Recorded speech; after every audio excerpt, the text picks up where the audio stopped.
কাৰীমৰ মাজত এটা আয়াত নাজিল কৰিছে। আল্লাহ ৰাব্বুল আলামিনে কৈ আছে, ইয়া আইয়ুহাল্লাযীনা আমানু, হে ইমানদাৰ বান্দাসকল, কুতিবা আলাইকুমুছ সিয়াম, সিয়াম হ'ল ৰোজা, যে ৰোজা তোমালোকৰ ওপৰত মই ফৰজ কৰিছোঁ, বাধ্যতা কৰিছোঁ।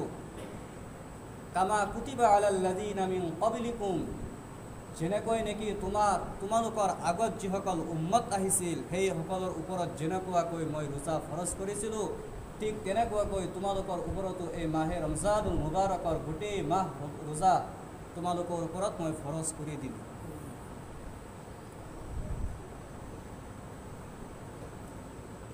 সকলো নবীৰে উম্মতৰ ওপৰত ৰোজা ফৰজ আছিল, কিন্তু ইয়াৰ চূৰত বেলেগ বেলেগ আছিল। হয়তো এনেকুৱা হ'ব পাৰে যে ৰমজান মাহত কোনো নবী আৰু ৰচুলৰ উম্মতৰ মাজত গোটেই মাহ ৰোজা ফৰজ কৰা নাছিল। কিছুমান উম্মতৰ ওপৰত আশুৰাৰ ৰোজা ফৰজ কৰা আছিল, কিন্তু আমালোকৰ ওপৰত এই গোটেই মাহ 30টা ৰোজা আমালোকৰ ওপৰত আল্লাহ ৰাব্বুল আলামিন ফৰজ কৰিছে। এতিয়া কথা হ'ল, কিয় ফৰজ কৰিলে, তাৰ উদ্দেশ্য মহান আল্লাহ ৰাব্বুল আলামিনে বৰ্ণনা কৰিছে। আল্লাহ ৰাব্বুল আলামিন গোটেই মানৱ জাতিকে সম্বোধন কৰি কেনে কৈছে, আফা হাসিবুতুম আন্নামা খালাকনাকুম, যে তোমালোকে কি চিন্তা ও ফিকিৰ কৰা নেকি, তোমালোকৰ অন্তৰত কি ধাৰণা পোহন কৰা নেকি যে মই তোমালোকে কোনো মকসদ উইদাউট মকসদ হিচাপত তোমালোকক মই সৃষ্টি কৰিছোঁ।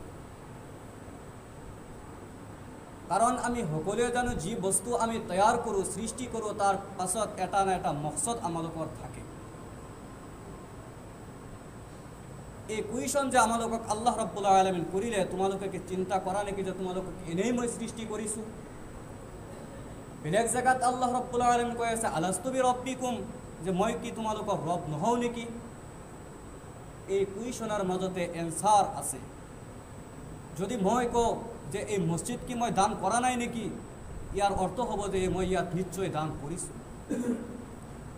তে আল্লাহ ৰাব্বুল আলামিন আমালোকৰ জবাবৰ অপেক্ষা কৰা নাই, এখেতে নিজেই বৰ্ণনা কৰিছে, আফা হাসিবুতুম আন্নামা খালাকনাকুম আবাসাও ওয়া আন্নাকুম ইলাইনা লা তুৰজাউন, যে তোমালোকে মোৰ ফালে ঘূৰি আহিব লাগিব।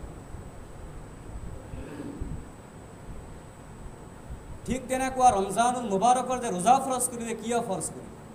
আল্লাহ ৰাব্বুল আলামিন কৈ আছে, লাআল্লাকুম তাত্তাকুন, যাতে কৰি তোমালোকে মুত্তাকিন পৰহেজগাৰ হৈ যায়।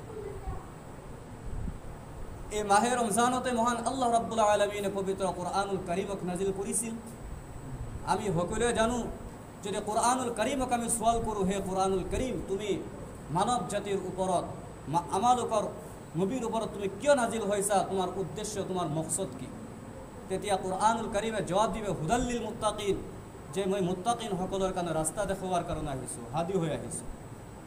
যে যিসকলে পৰহেজগাৰ হ'ব, মুত্তাকিন হ'ব, এই মুত্তাকিন পৰহেজগাৰৰ অৰ্থাৎ জান্নাতৰ ৰাস্তা মই দেখাবৰ কাৰণে মই দুনিয়াৰ মাজত আহিছোঁ। ঠিক